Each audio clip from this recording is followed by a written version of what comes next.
An armistice with Italy has been concluded. It is a great victory for the United Nations, but it was also a great victory for the Italian people. After years of war and suffering and degradation, the Italian people are at last coming to the day of liberation from their real enemies, the Nazis. But let us not delude ourselves that this armistice means the end of war in the Mediterranean. We must drive the Germans out of Italy as we have driven them out of Tunisia and Sicily.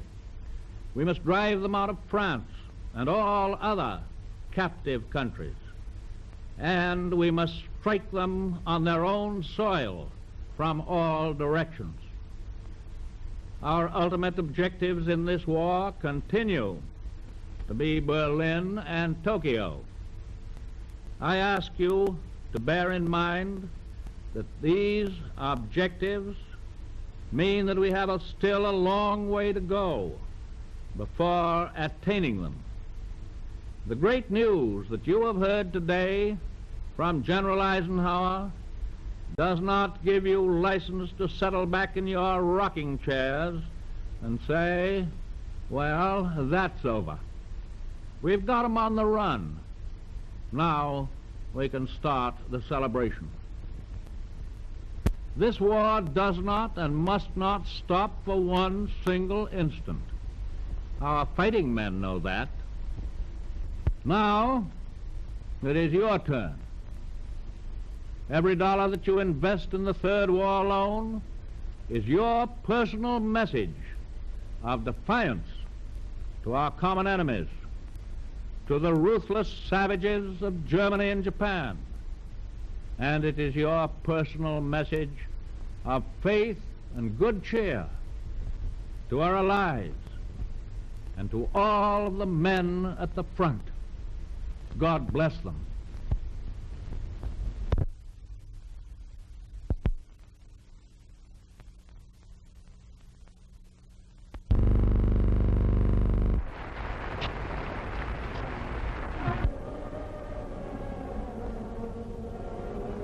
You will feel that we are your worthy brothers in arms, and you will know that we shall never tire nor weaken, but march with you into any quarter of the world that may be necessary to establish the reign of justice and of law among men.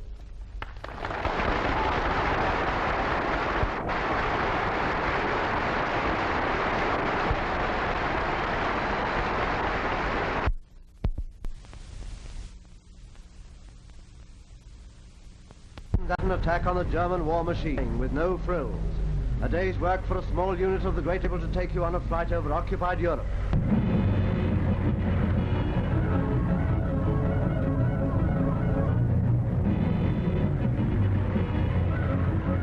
The streets and roads of France.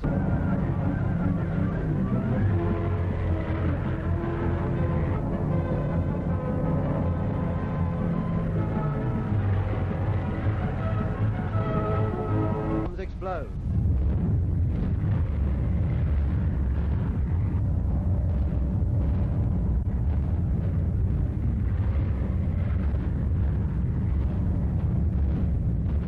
Over Europe. In the years when we were at peace, Germany was all terrorized people from Guernica to Chungking.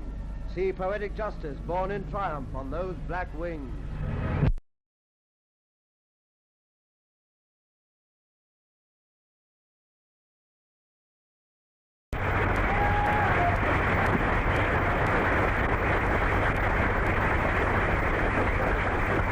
Runs this way. That just as the Marines were ordered to leave Guadalcanal, an officer found a private feeling very sad, looking very depressed. And he said, "What's the matter with you?"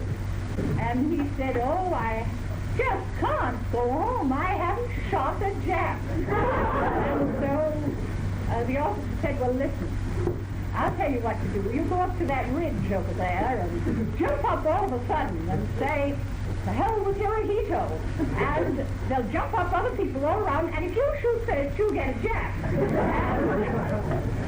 So he came by a little while later, and Marine was still looking very gloomy, and he said, "Did you do what I told you to do?"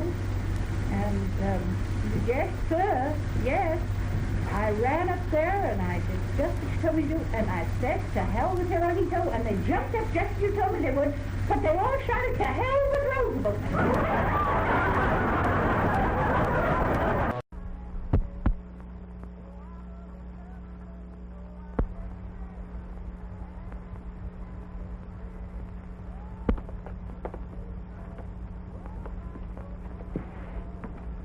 My mommy taught me that when anyone was nice to me to always say thank you.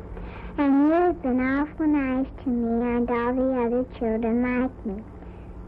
I'm only a little girl and maybe I should be seen and not heard. But for what you've given to the Marchadines, we thank you from the bottom of our hearts.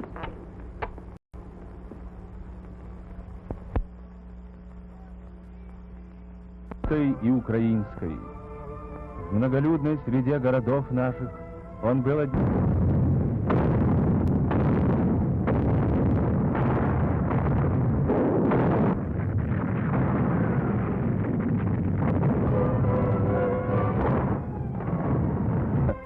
Взывает к мщению.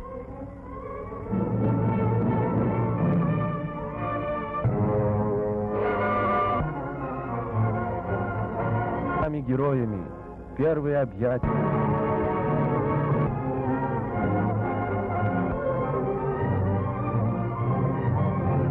Не знающая ни прощения, ни пощады. В злобе расстреливали невинных людей. Проклятие убийцам! За ними гонится.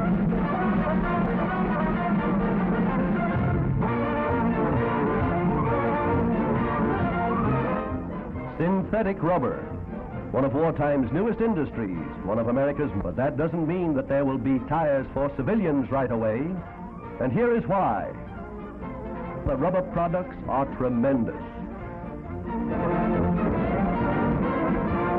Rubber is one of our heaviest war material casualties in the Pacific, North Africa, Sicily, Italy. Here is where that rubber tire you planned to buy in 1944 may have gone. We are fighting a mobile war. We are rolling to victory on rubber. Remember, rubber has scores of other vital uses on the battlefronts throughout the world.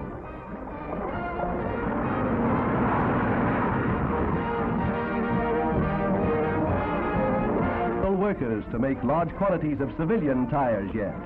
So we must continue to protect our home front tires. Here is how you can help.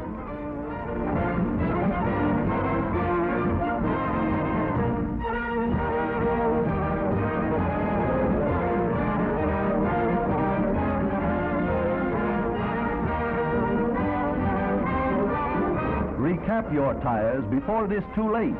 Have it done as soon as the tread wears smooth. Share your car, spare your tires. Keep your car doing a war job and do your part in conserving America's vital rubber supply.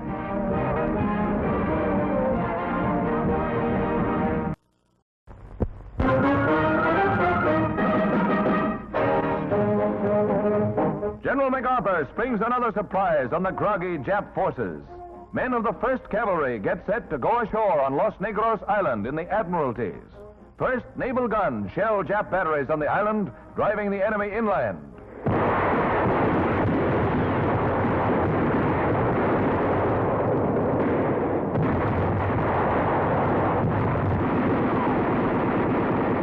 As landing parties head for the channel, our planes bomb Jap positions.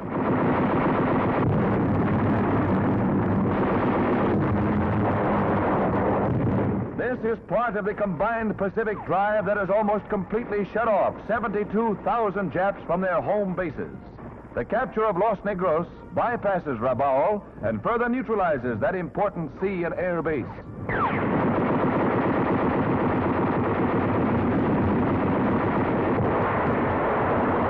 The island contains a vital airstrip and places MacArthur's forces many miles closer to the Philippines.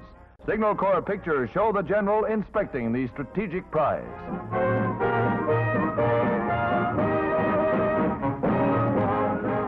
were 3,000 Japs killed and wounded. We lost 61 killed and 244 wounded. General MacArthur congratulates the troops. His message to them was, hold on to what you take.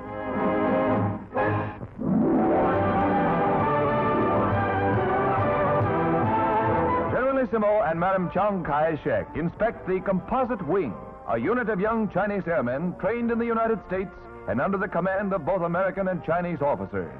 Already at work bombing Jap shipping along the China coast, these native pilots are destined to play an important role when we carry the war to the Japanese homeland. To the madam, it's a dream come true, for she has been one of the wing's guiding lights. These young men, American trained and with American planes, will wreak sweet revenge on the invader. Gung-ho, they work together.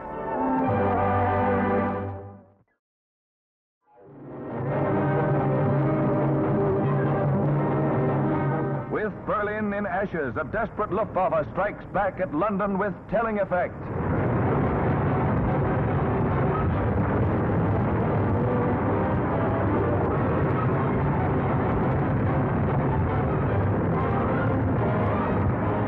One bomb did this. Use your imagination for Berlin. The king and queen visit bomb victims, and a chicken's a chicken these days.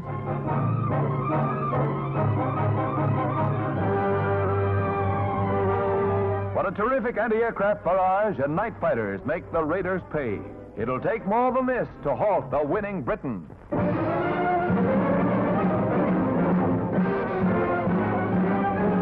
Routine adoptions are news, but when 20 adoption papers attest the fact that a couple took that number under their wing, it's front-page stuff. Wilbur Arkea and his wife have legally adopted 20 Alaskan Indian children and taken their stride the problem of feeding them and keeping track of all these ration books. The foster father, part Iroquois, works as a missionary in Alaska, caring for as many as 50 children at a time. And now he works hard and long at his art of hand-tooling leather to keep this table supplied. Ranging from 2 years to 18, all these kids can agree on one thing for sure. That's our pop.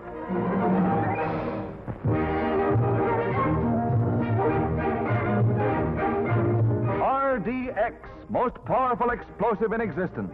More deadly than TNT. It's so dangerous in the raw state that it must be stored underwater. The ballistic mortar reveals the comparative forces.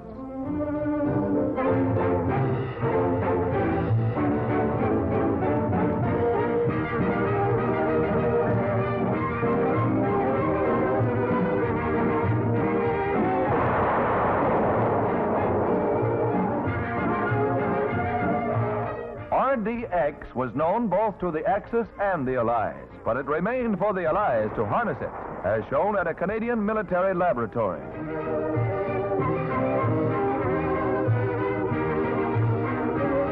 A few ounces to be tested on a tree. Powerful medicine for the Axis.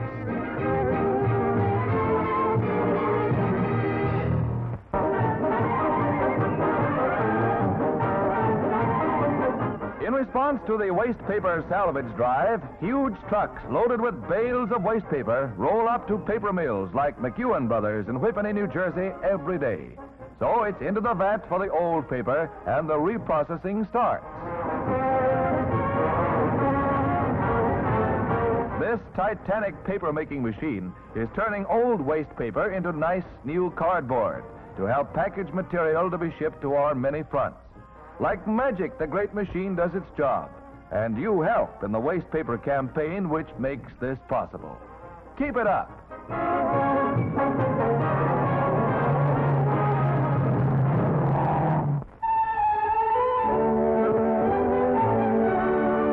Ruth Reeser, directress of the Veneta League, judges winning hairdos at the league's first annual hairstyle show in New York. This smoothie was designed for women in civilian volunteer war work. Easy to groom, yet smart. The winning hairdo, styled for women in the armed services. The object of the contest was to discover the best coiffures from the standpoint of beauty, simplicity, and ease of grooming. Safety for defense workers.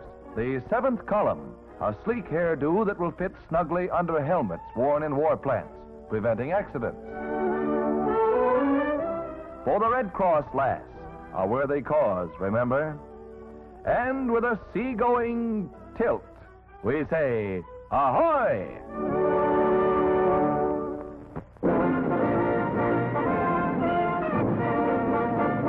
For the first time in naval history, two sponsors, Mrs. Angelina Bertera and Miss Norma McCurley, jointly sponsor a warship. It's the USS Springfield, named for Mrs. Bertera's hometown in Massachusetts and Miss McCurley's hometown of the same name in Illinois. A cruiser of the Cleveland class, 10,000 tons, the Springfield will have the proud task of bringing honor to two cities.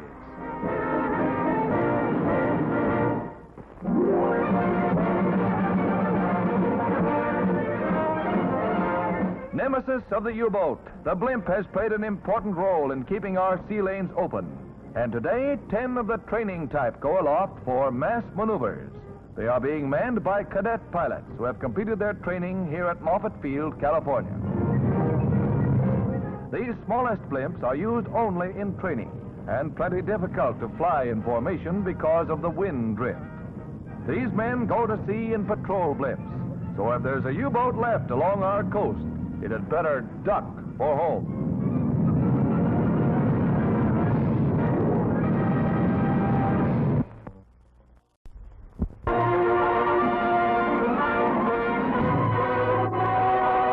The arsenal of democracy at flood tide as an avalanche of supplies pours into England and fateful invasion day nears.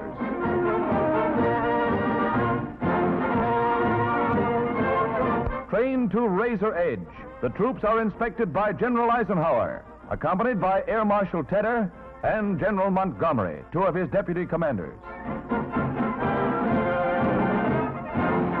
Endlessly, maneuvers and training are turning the English countryside into a stage for the greatest military dress rehearsal in history.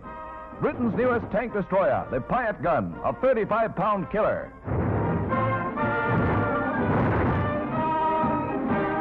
These paratroopers darken the skies. Their shadow lengthens over Fortress Europe, that fortress without a roof. The clock ticks on toward Hitler's doom.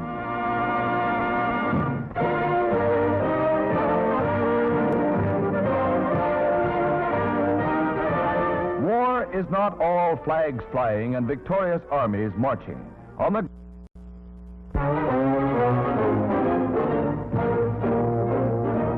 United States Army Air Force is off for Berlin.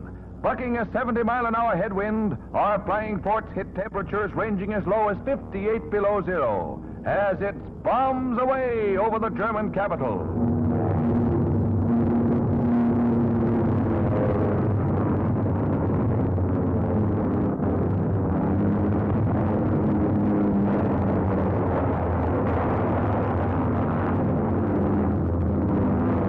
One of our motors is shot out as we head for home after this big raid that cost us 14 bombers.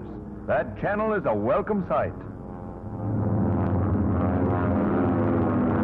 Air Force pictures show how flares are used to signal which forts have wounded crewmen aboard and to send medical ground crews into action. They'll be ready with first aid and blood plasma.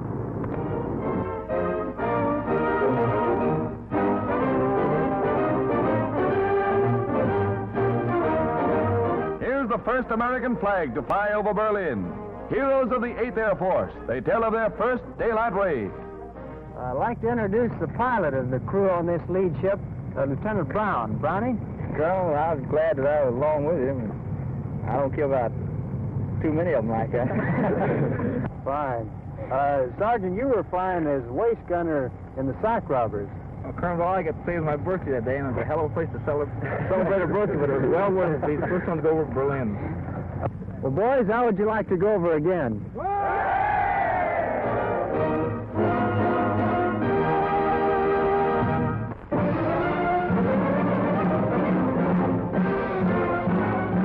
German prisoners of war in a northern Michigan camp take to their daily chores with a will, as these Signal Corps pictures show. Use of the men for timber work was recently authorized to offset the grave labor shortage.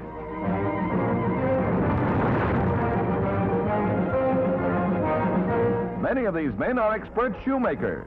Prisoners receive 80 cents a day. They may save it or spend it at the prison canteen. Meals equivalent to those of the Army are served and apparently enjoyed.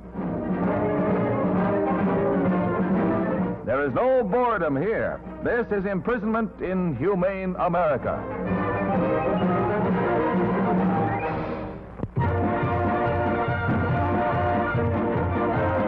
Brazilian fishermen find good fishing off their coast that pays better returns than the finny variety. The catch is crude rubber, lost by the German war machine when the U.S. Navy sank 3 blockade runners.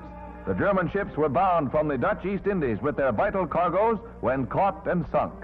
Since then, fishermen have salvaged from 10 to 20 tons a day.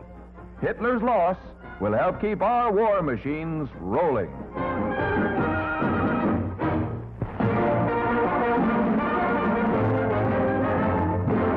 At an airport somewhere in the Caribbean, a huge U.S. transport brings in Eleanor Roosevelt.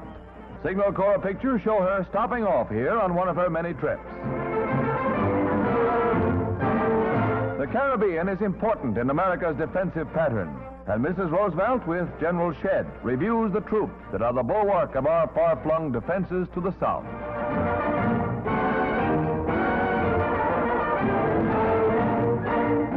A new Australian destroyer is being christened today by Mrs. Douglas MacArthur. Named the Bataan in tribute to these gallant men of General MacArthur's who fought the Japs to the very end, she will bear an honored name. Listen thee, Bataan, and may God bless you. Bataan is a name that this proud ship goes forth to avenge. May she have the honor of sailing victoriously past Bataan itself in our sweep to victory.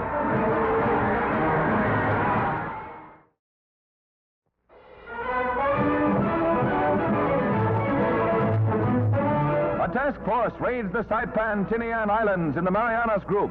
Jap planes attack.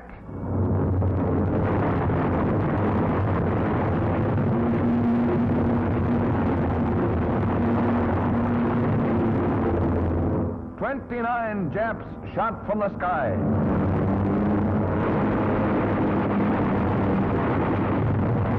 Altogether, including those wrecked on the ground, we accounted for 135 Jap planes. In addition, 2 enemy cargo ships were sunk and 9 others damaged. We lost only 6 planes. Not one of our ships was sunk. These are official Navy pictures.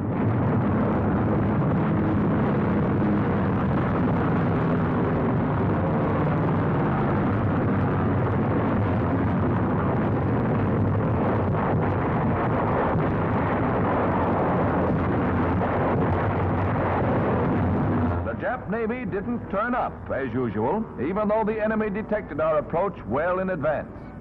Navy Secretary Knox said this raid and the one on Truk proved our mastery of the Pacific.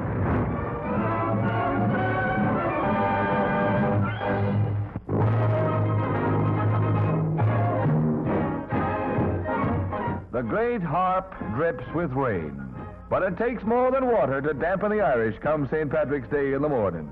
48,000 faithful strut up New York's 5th Avenue. The wee ones were there, too.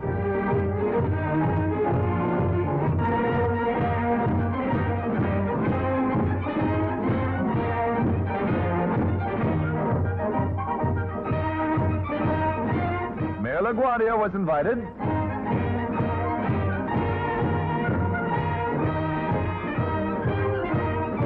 There may be water in those boots, but watch that strut. She can practically play Molly O with that baton.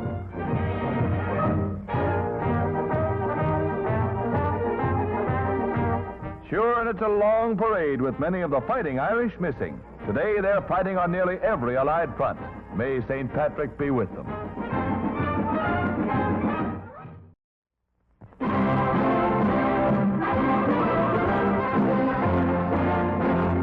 In a surprise action that stunned the defenders and the Japanese homeland, a carrier task force delivers a 2-day knockout blow at Truk. The enemy's big mystery naval base in the Carolines is no longer a mystery, nor does it remain a great naval base. Jap planes are driven from the sky.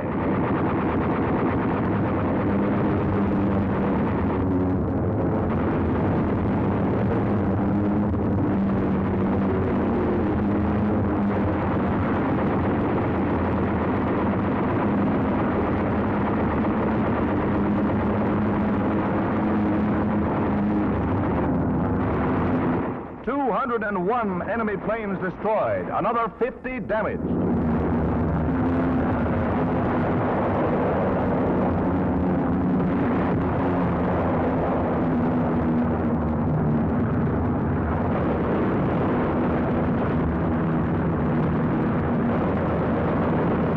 Elaborate war installations that had been hidden from the world for years are scorched from the earth.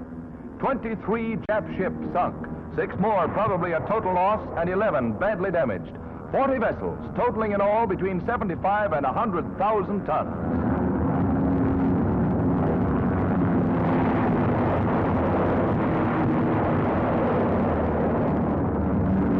Official Navy pictures of a Jap warship seeking to escape our dive bombers.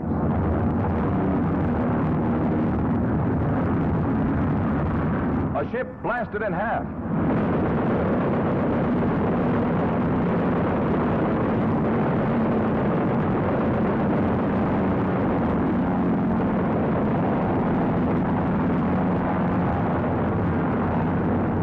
Wheel shot away and suffering other damage, 1 plane is miraculously landed by its wounded pilot.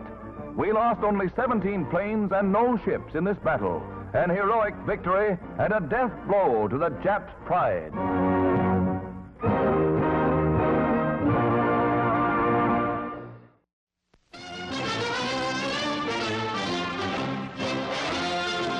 The Battle of Burma has reached a test of strength between the Japs and the Allies. On the Arakan front in the south, the British push forward.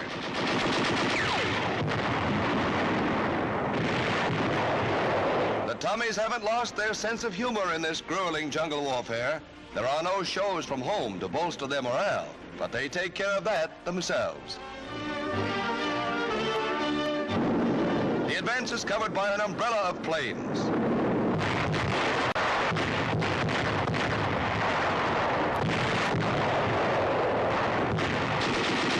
This British thrust is aimed at Rangoon, key point in southern Burma, held by the Japs. Jap foxholes are carefully probed, for here, too, every wounded Jap is as deadly as a booby trap. This guy seems harmless enough, but they take no chances. Further north, the Japs have penetrated into India, but American glider troops have landed far behind them to cut off their supplies.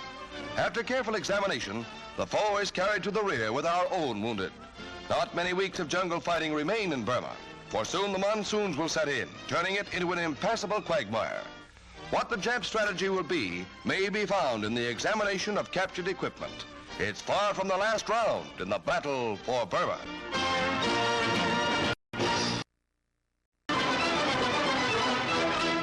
The Arab, the traditional Superman of the desert warfare, has given up his thundering steed for mechanized monsters. This desert legion with light combat cars and tanks is an honor group that accepts only the best and toughest tribesmen as members.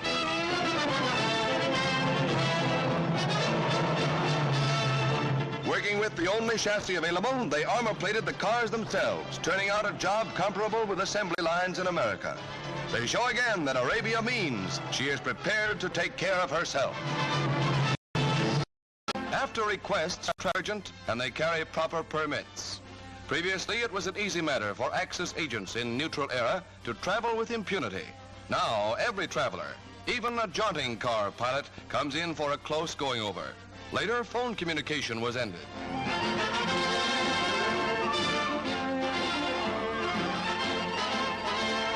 Across the border, Northern Ireland is a beehive of Allied activity.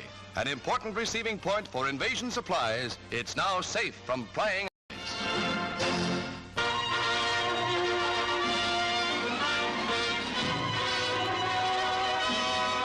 With the invasion of Europe from the west coming nearer each day, the Allies have learned a vivid lesson on the limitation of air power at Cassino. General Eaker, Mediterranean Air Force Chief, was called on to blast a path for the infantry to open the way to Rome, and the Signal Corps shows us how.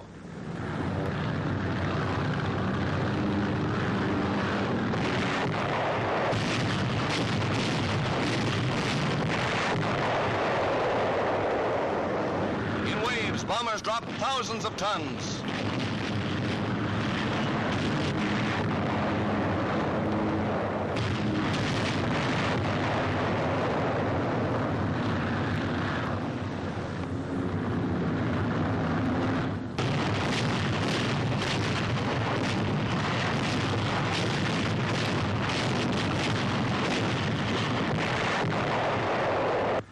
With the saturation bombing completed, the way seemed open for the infantry to advance easily, but that was not the case.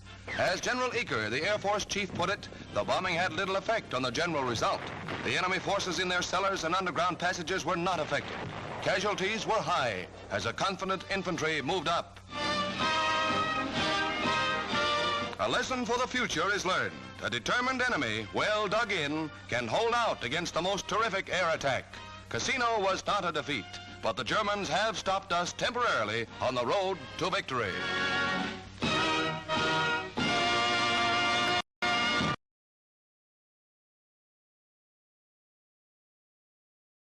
Four Jap ships attempt futile escape as Yank dive bombers move in to give battle off Rabaul. A cruiser heads the group. A Jap interceptor is caught on the wing. Naval and air power such as this is whittling away at Jap shipping.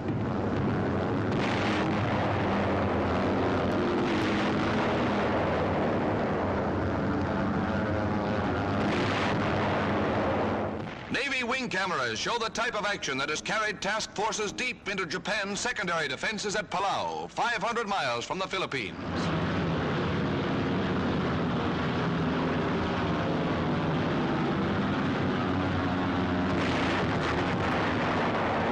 A steady march into Tojo's front yard.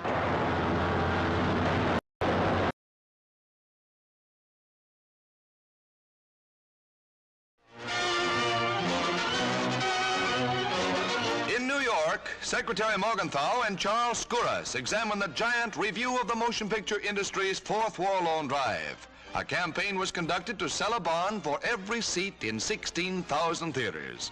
Newsreels, seen by 570 million people, made their contribution. A grateful American industry does its bit.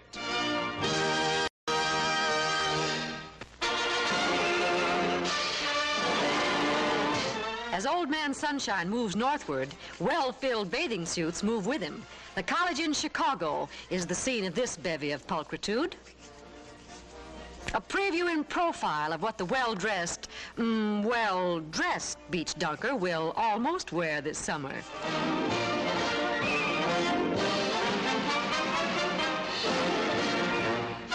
Three of a kind beat two pair, but not when the assortment runs like this. Any four are in the money anytime. You must admit the modern bathing suit. Oh dear, what's this? Ah, yes, those dazzling beauties of a bygone age. Papa thought they were swell.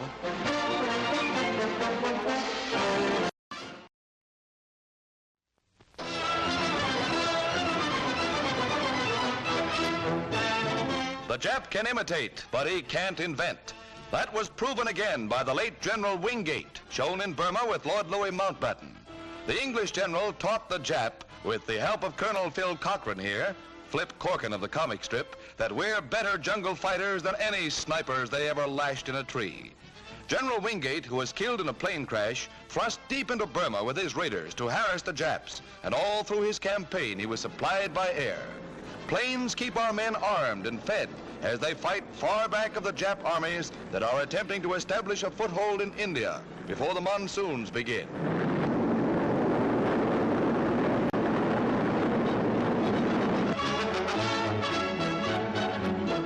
Our thrust in Burma has cut all enemy ground communications, and we tell him out loud.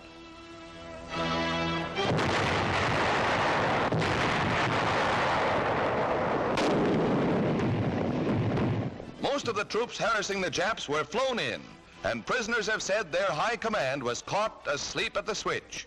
Jap wounded received the same care as our own men. Along with the wounded, another problem is caring for the natives who were plundered by the Japs before we moved in.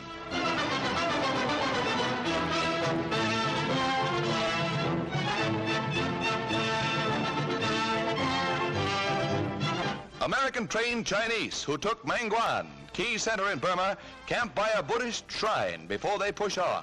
And these Signal Corps pictures give us a brief glimpse of roads we have cut through the jungles, so that Uncle Joe Stilwell, with his Chinese and American troops, can outflank the enemy.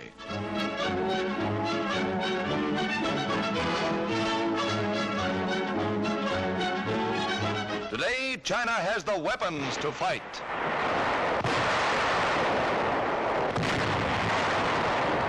One of our tanks is damaged by a Jap mine.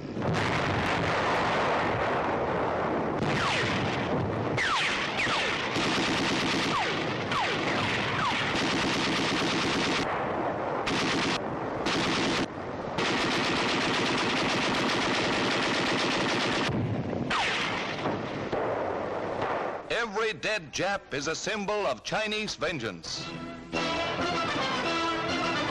The Jap sun is slowly sinking, and their first victims, the Chinese, are paying with their blood to make the Nips regret that day. As we advance, we establish permanent air bases that will give wing to our warplanes.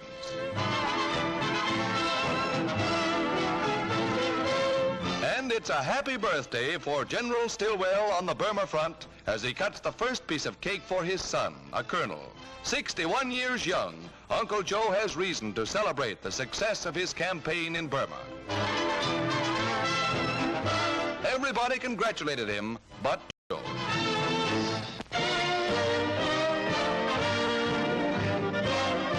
Salvaging airplane material at the Alameda, California Naval Air Station. The bullet-ridden plane of Commander Butch O'Hare, lost in Pacific combat. From the junk heap come many valuable airplane parts. All aluminum is broken up and melted down. 80% of the material goes back into service. Another means to victory.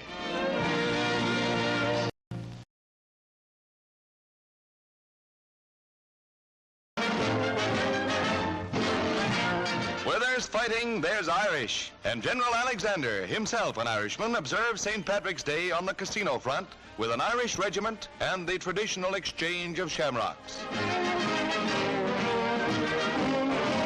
The Allied Commander-in-Chief in Italy is treated to some snappy marching. While at Anzio, English rocket guns go into action.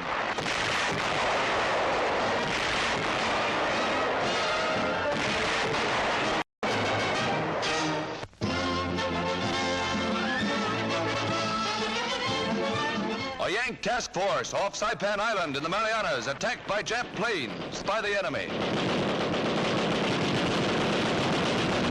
Score 1 for the Navy.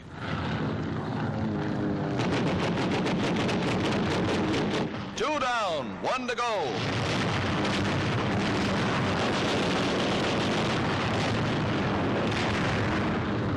That makes 3 in the Pacific.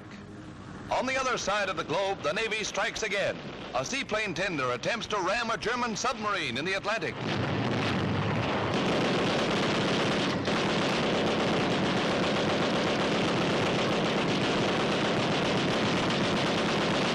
Riddled from stem to stern, the U-boat sinks, keeping Allied sea lanes open.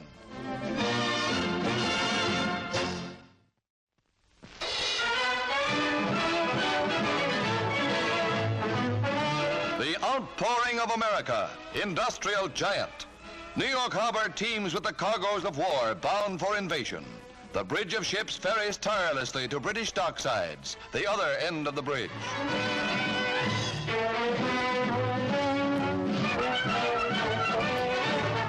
Invasion stockpiles mount to fantastic heights.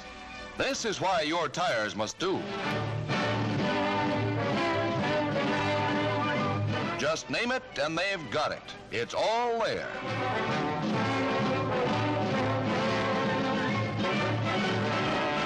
All the homelier comforts of home, as these Signal Corps pictures show.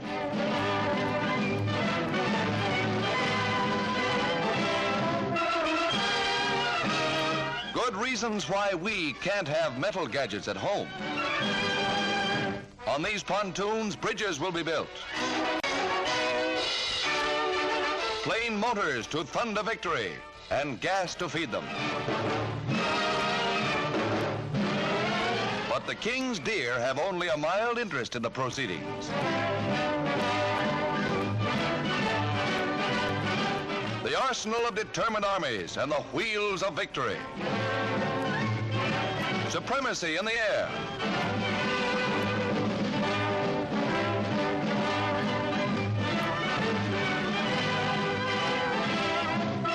Demolition bombs and an avalanche of production by a free people rushing like a torrent to engulf a tyrant.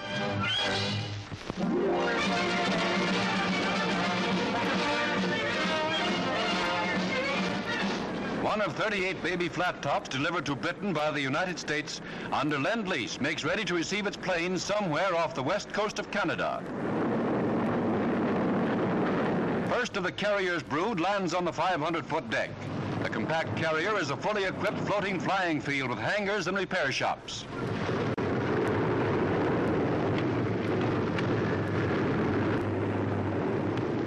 Used as escort vessels, these speedy air bases, both in the British and American navies, are delivering the death blow to Hitler's U-boat warfare.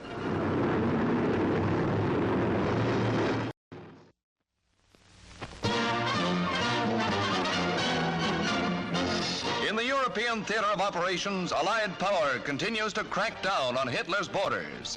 Heavy guns force the enemy lines to break at Anzio.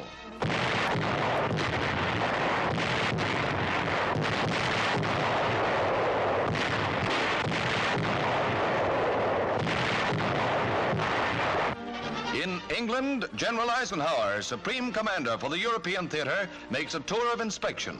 Signal Corps cameras accompany him on a trip to a fighter and bomber base of the 9th Air Force.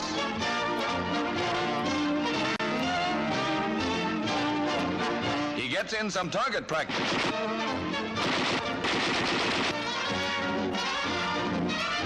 All services are tested in preparation for invasion.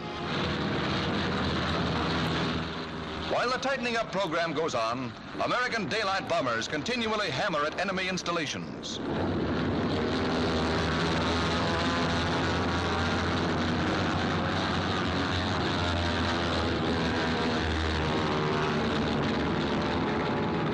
Transportation facilities vital to enemy operations are hit.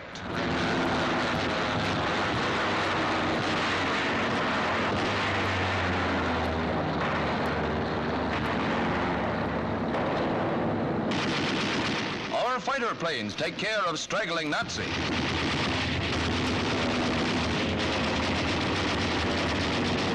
And Nazi planes that never got into the air.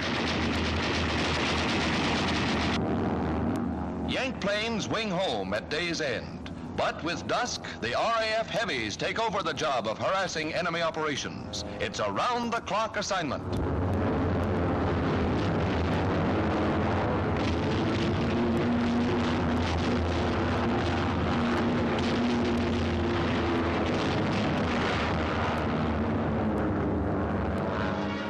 Back in England, a glider is being uncrated.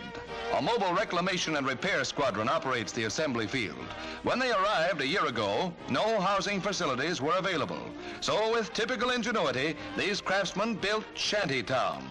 The idea being that as fast as a glider is unloaded, the crate becomes a snug shanty. G.I. Joe moves right in. World news on a homemade radio. Homey touches and homey tasks relieve the tension of pre-invasion days. The shanties are comfortable, but mail call brings them out every time.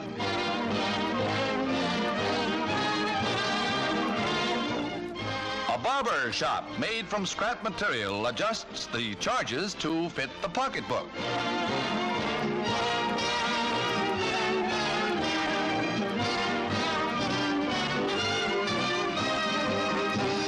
We said these Yanks were ingenious, and with invasion itself, we'll bet Hitler thinks so too.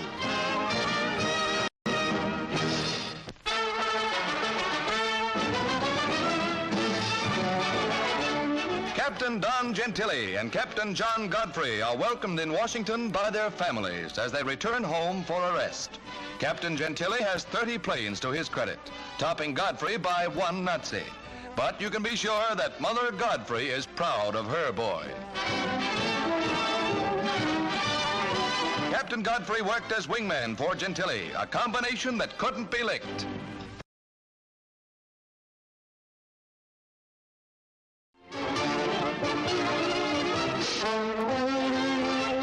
A few of the many cameramen ready to cover D-Day. These Navy men will bring you pictures of this historical invasion. Of these war cameramen, we can only show you a few, but these are some of the men who will risk their lives to shoot this gigantic military venture.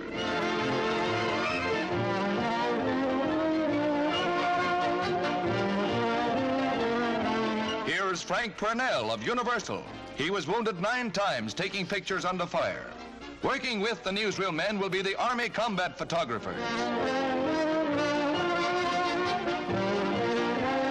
There's Neil Sullivan, a newsreeler, as is Johnny Bockhurst. Bob Blair, another old-timer. Aerial combat cameraman, Lieutenant Phil Browning, and another former newsreeler, Major Sam Greenwald. They're primed for the job, along with a guy from Brooklyn, Captain Jesse Sabin, just itching to photograph the fall of Choyman bums.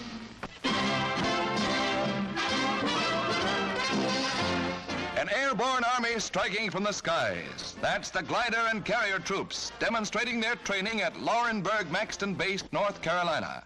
These nylon tow ropes, honest girls, are hooked onto the tow plane, then to the gliders. Now the carriers are emptied.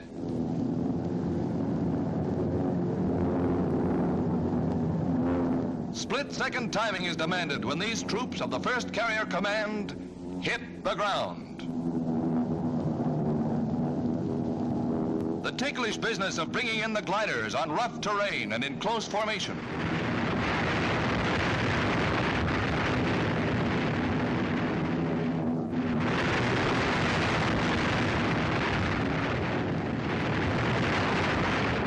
The daring of these glider men is unequaled. And here's what's known as landing on a dime.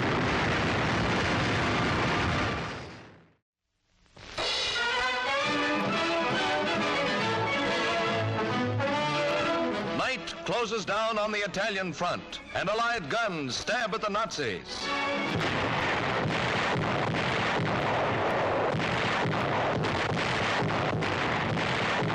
French troops under a Yank smokescreen. And tanks move forward, driving on the Gustav line. Castelforte, called Little Casino, is heavily shelled prior to its capture. Hordes of German prisoners are taken as the enemy stronghold surrenders. Strain and weariness mark the features of these battered captives, victims of the Allied drive on Rome. Castelforte lies in ruins.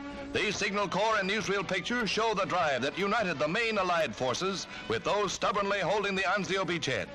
And the British strike at Cassino.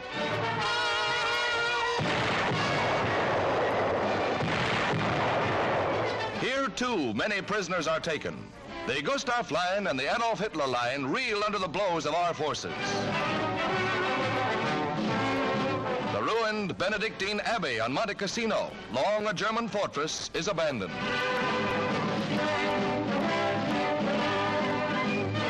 At the foot of the mountain, the gutted buildings of the town offer grim testimony to the fury of the battle that raged for months. The 5th and 8th Armies continue to smash ahead, taking town after town, until they control the Appian Way, main German supply line from Rome.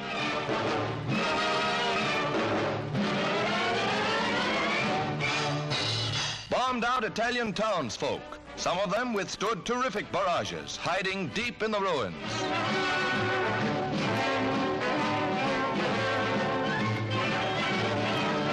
But the tide of battle rolls on as Martin marauders attack communications behind the German lines. The road to Rome is open.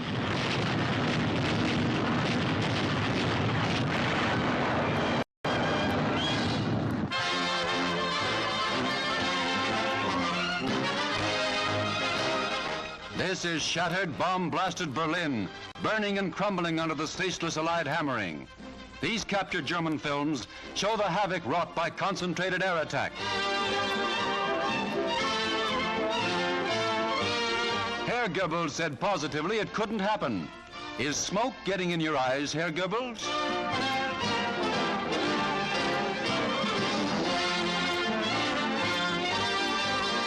Weary Berliners reenact scenes reminiscent of the London Blitz, victims of their faith in the Luftwaffe.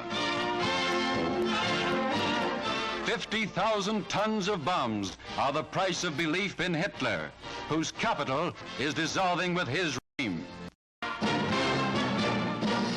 Casino, crushed by the Allied war machine, lies in ruins. The retreating Germans left mines and booby traps to hinder our advance. And though some of our tanks were casualties in the terrific battle, the Nazis have been driven far beyond the shattered walls of Monte Cassino.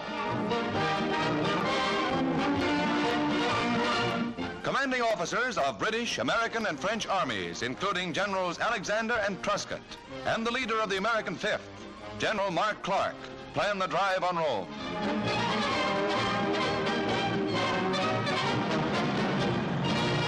Thousands of German prisoners are taken as the Allied forces reach heights within sight of the Italian capital. These are Signal Corps pictures.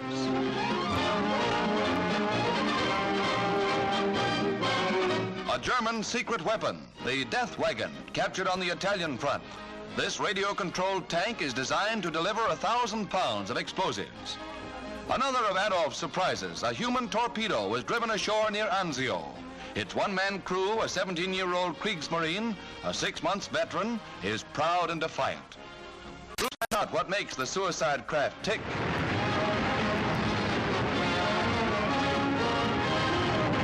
Another German miracle plan that didn't come off.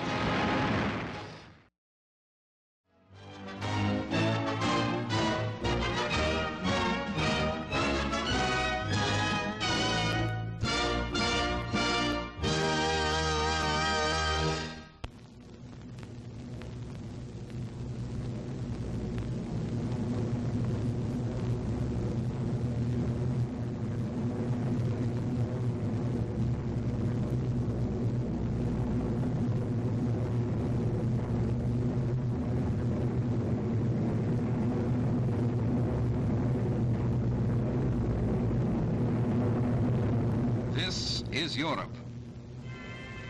This is the wall of the Nazi fortress. All the skill of a brutally great military and engineering people have gone into the construction of this wall. Today, boys from New York and London, from Seattle and Manchester, from Toronto and Montreal, from Marseille, Warsaw and Prague, from Narvik, and from thousands of other Allied homes are doing what Hitler and Napoleon dared not do: cross the waters of the English Channel and attack the fortified coast on the other side.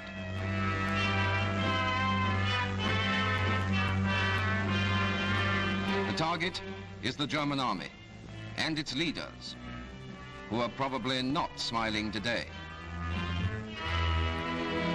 In the hills of Persia last December, today's fighting on the coast of France was planned and put on the Allied calendar. In Britain, the dispossessed soldiery of Europe prepared for the voyage home. The Dutch, the Poles, the Czechs, the Norwegians remembering the bitter spring of 1940. From the New World came the Americans, and on their own soil, the British, who prepared for a different invasion 4 years ago. All waiting for the signal from the men who had beaten the German in Africa, Sicily, and Italy, and were now turning their attentions to the Germans in the West. Invasion was every freighter, luxury liner, transport we could lay our hands on.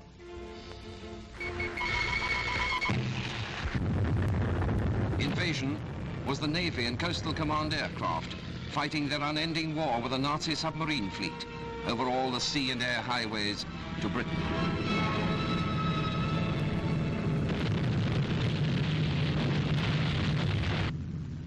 Invasion was the Navy winning that war and making safe landfall with iron treasure from America and the British Commonwealth.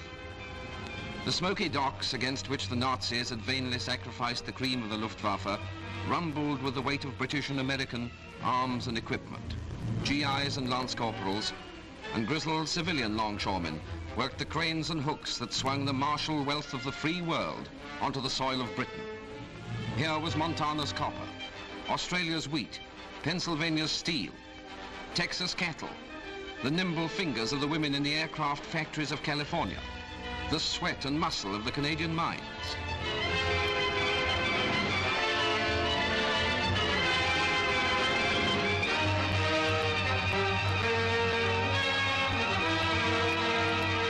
Here was the loaded and crated determination of the United Nations to come to a decision this year in Europe.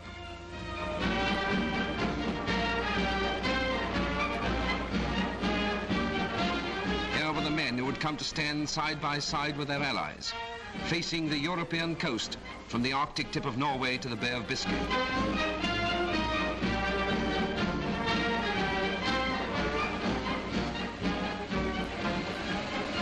Day and night, the labor went on. At night, too, other guests prepared to visit the Führer without invitation.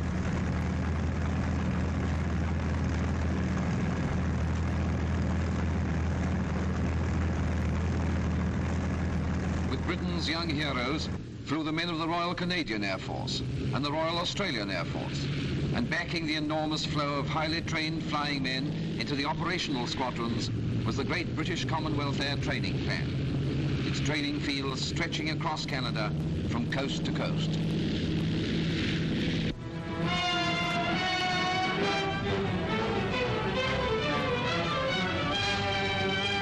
The RAF, Avengers of Warsaw, Rotterdam, Coventry, London, penetrated night after night through the dark weather over Europe to pound the strategic factories and concentration points of Hitler's empire.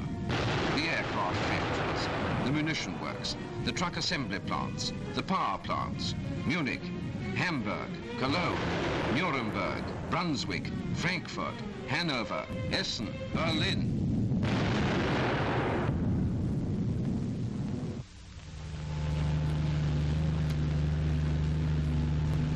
Along the bombed roads of Britain, the star, now worn not only by American but by all Allied vehicles, became as familiar as the advertisement for Bass's ale. On rubber and steel, the goods of war rolled to dispersal and distribution points throughout Great Britain, there to be stored against a day of need.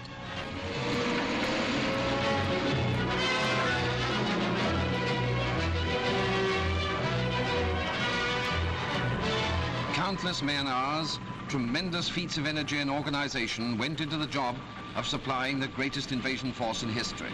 From Allied factories flowed the weapons of freedom.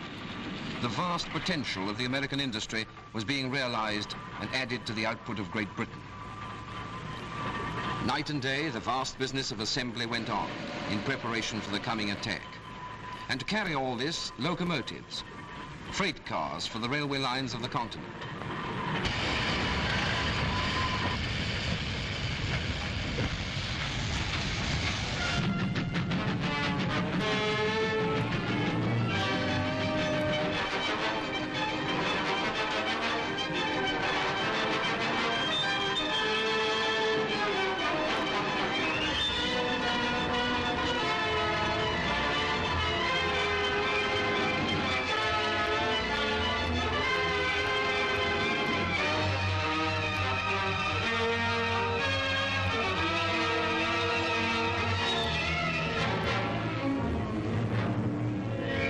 Invasion was piled high in Devon and Cornwall, in London and Liverpool.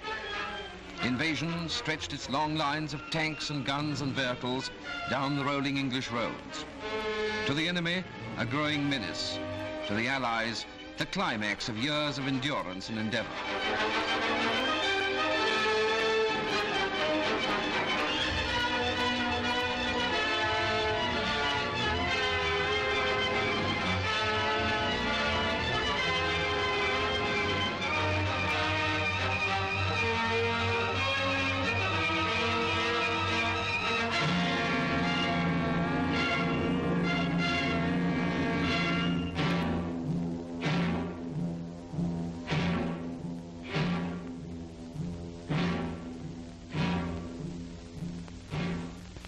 These great stores had to be protected from German air attack. Men of the Home Guard, women of the ATS and Americans stood to the guns.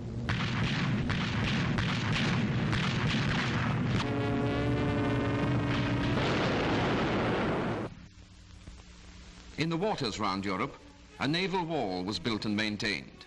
Nowhere, not even in the coastal waters of Germany, could the enemy move with impunity. Mines from aircraft and patrol vessels, warships of all the Allies relentlessly met each challenge on the sea. Minesweepers cleared the lanes for our own shipping, our own landing craft, whilst motor torpedo boats, destroyers, cruisers, battleships, and aircraft slammed the waning and bedeviled sea strength of the German power. Crippled and bleeding, the German Navy clung to its harbors.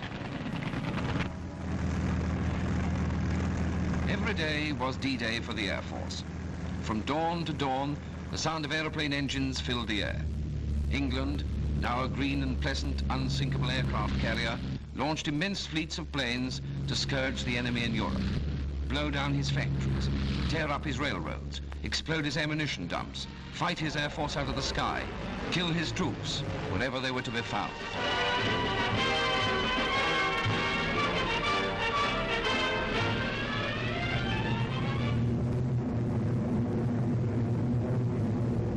No city in German Europe was safe against the onslaughts of the Dominion and American Air Force and the RAF.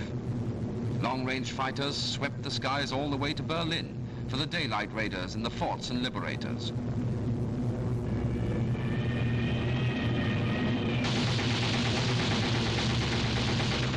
Highways to Germany were lined with flak, and the best pilots of the Luftwaffe still hurled themselves against the fire of the Fort's 50s and the Lightning's cannon.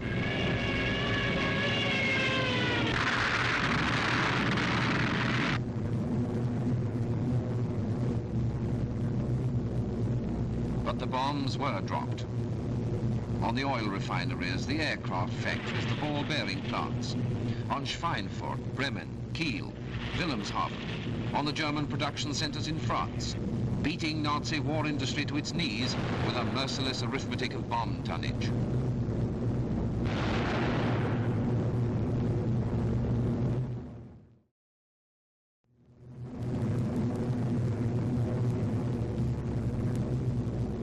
But the Nazis were not to be beaten by air power alone.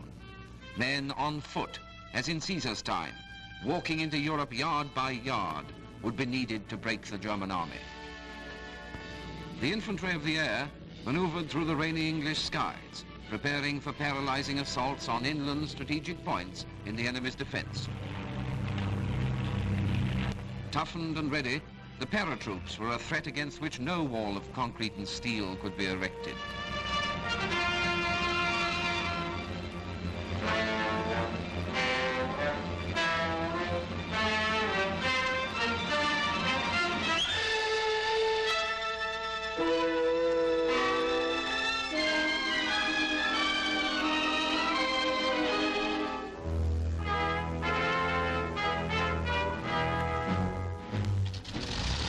Drew nearer, the Air Force stepped up its attack. The target was the invasion coast and the country just beyond it. Mustangs flown by the Poles who'd fought in the Battle of Britain.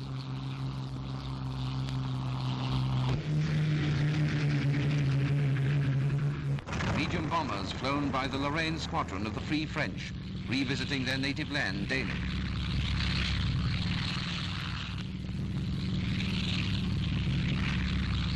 Mitchells, flown by men of the British Commonwealth.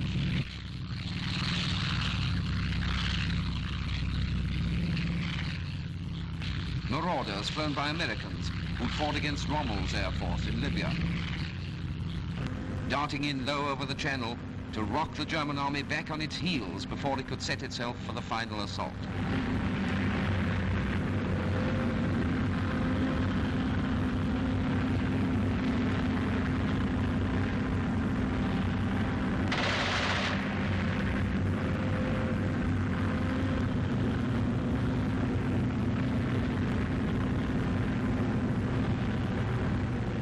The Allied air forces dive bombing strafing enemy airfields, young men, wings and guns, claiming the huge profit of air superiority from the enemy establishment.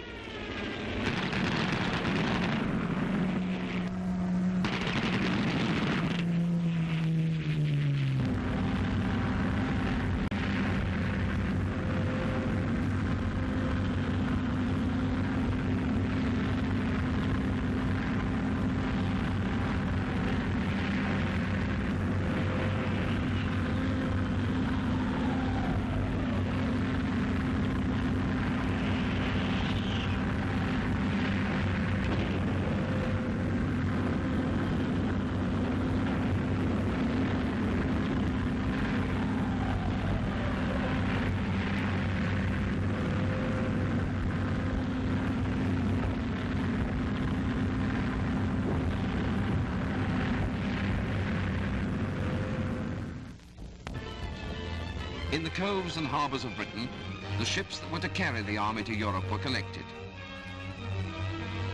All the craft to land men and tanks, men and guns, men and ammunition, men and food, wire, jeeps, medicine, all the craft to institute and carry on an invasion.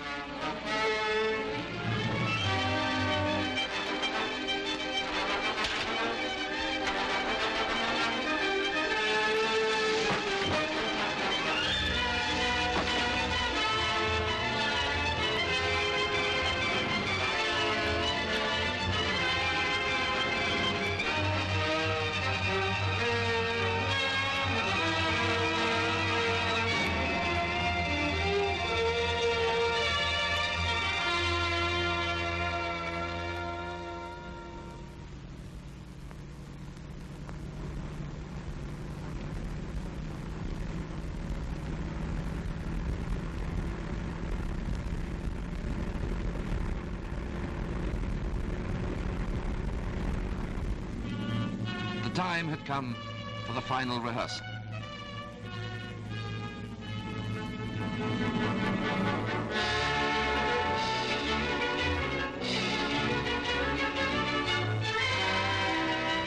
The men who climb onto the beaches of the continent and fall upon the entrenched enemy are rehearsed, practiced and trained to the last detail. These men who have come from so many countries and speak so many tongues gathered together in Great Britain to form this vast Allied army, and trained alongside their British comrades from the hills and woods of Devon to the highlands of Scotland. These men have learned how to make a bed the army way, how to clean a rifle, how to read a map and fire a mortar, how to drive a tank or a mule. Some of these men had fought the German in Africa, and some of them had left their friends in graves at Alamein, Kasserine, Mareth, and outside Bizerta. And now they learn how to crack the wall of German Europe.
Our men, the boys from New York and London, from Seattle and Manchester, Toronto and Montreal, from Marseille, Warsaw and Prague, from Narvik, fight on the beaches of Europe. The issue is now in their hands. On their gallantry and their strength, our hopes now rest.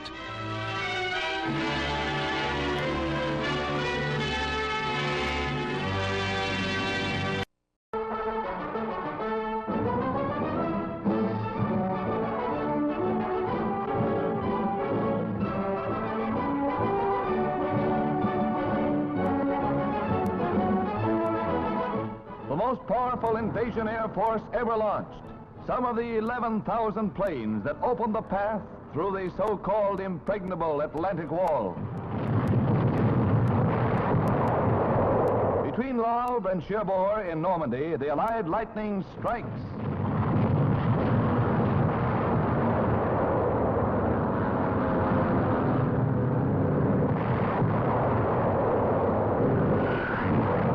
Communications necessary to the German defenses are blasted.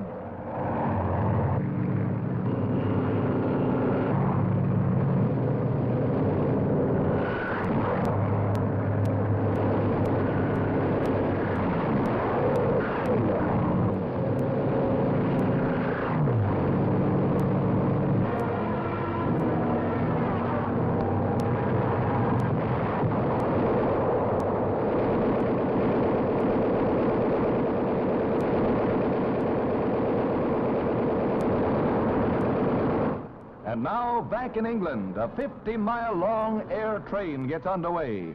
Yank paratroopers receive last-minute instructions before taking off for the invasion coast 100 miles across the English Channel. These are the heroes who established first contact with the enemy. As the transports take off, General Brereton wishes them Godspeed.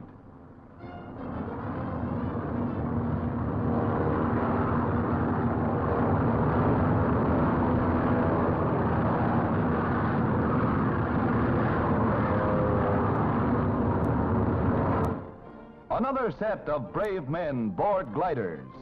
Zebra stripings mark all Allied aircraft as invasion equipment. And at another English field, one of the many from which the terrific Allied power set out, British troops are glider-borne to the flaming coast of France.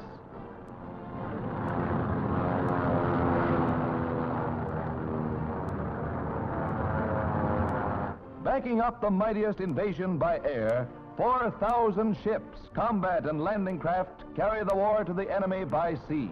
The Coast Guard, the Navy, the Air Forces land hundreds of thousands of British, Canadians, and Yanks on Hitler's doorstep within a few days. Isolating Cherbourg with its strategic harbor is the immediate objective. Landings are made under a naval barrage.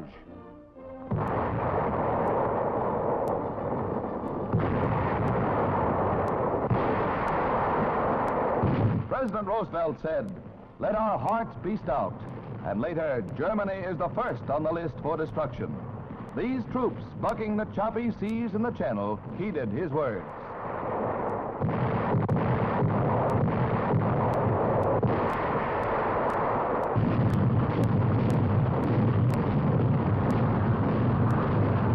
While landings were successful, we were not without our losses.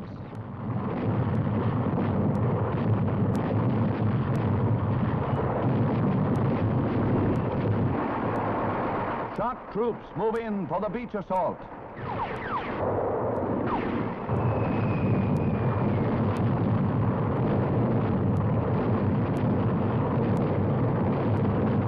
The most gigantic armada in history.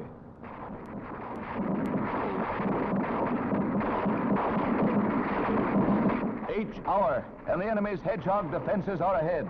This is the supreme moment of invasion. This is frontal assault on an entrenched enemy.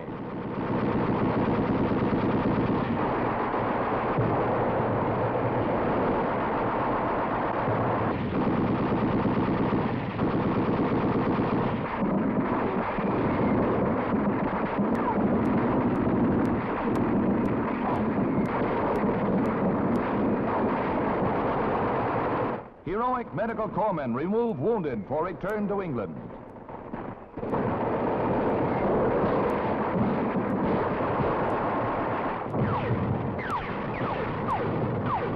Some landing craft are stranded on sandbars, and a tank founders.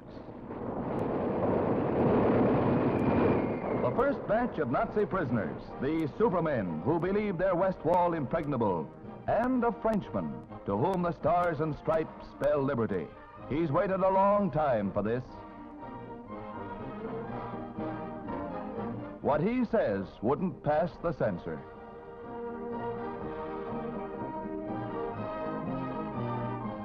Nazi wounded get the same care as Allied soldiers.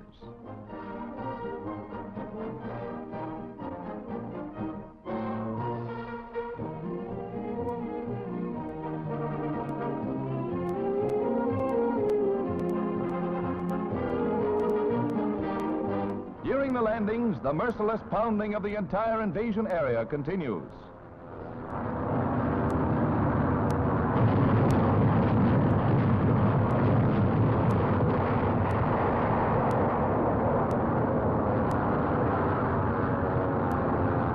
Here is real pinpoint bombing. One of the last bridges between the invasion coast and Paris gets it.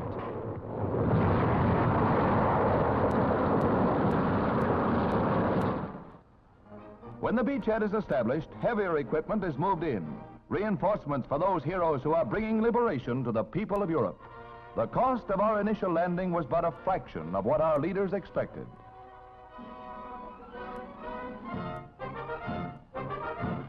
More than 10,000 German prisoners were captured in the first few days of the battle.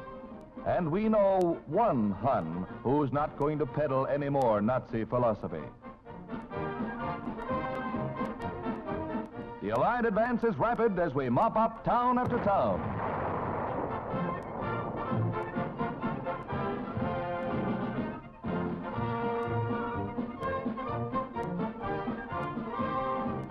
Those not seriously wounded are questioned on the spot by their captors.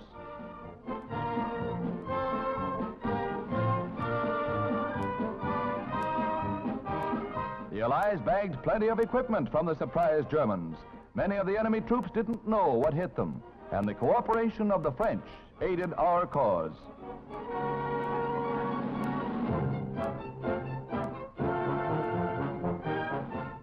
Some Yank will have a nice doormat when he gets back home. The Supreme Commander, General Eisenhower, holds an early conference with General Montgomery, the commander of English ground troops, and they see that all operations go according to plan. These are the men who will lead us to victory, along with General Omar Bradley with glasses, who commands our infantry. The cost of our first landing was low, but many wounded are returned to English ports, men injured in that first assault. Let these pictures remind us that there's still a long road ahead to Berlin. The bond you buy in this 5th War Loan Drive can help men like these on the path to victory. Now it's your turn. Buy that extra bond today.